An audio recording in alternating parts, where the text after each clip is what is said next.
Hi, my name is Suzanne Maher. I am a scientist at Hospital for Special Surgery. My area of expertise is understanding the mechanical factors that lead to the development of osteoarthritis. So we really study how the mechanical environment of a joint, specifically the knee joint, affects the likelihood that you will develop osteoarthritis after an injury or even after the surgery to try and repair or deal with that injury. So in order to do that, we really need to get a better idea or better understanding of how forces are distributed across the knee joint as you're doing activities of daily living. So we use a combination of different models to try and understand how we load our joints and how each one of our joints act differently from a mechanical point of view.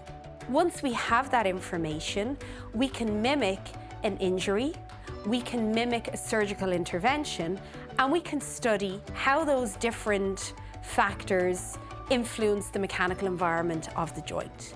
I think what makes doing research at HSS unique is the team spirit. You're working with a team that has very different disciplinary backgrounds. Whether it is a molecular biologist, a radiologist, a surgeon, an engineer, a chemist, a chemical engineer, we're all working together to focus on musculoskeletal health. I really want something to come out of our lab that will impact patients' lives, and that's a dream for me.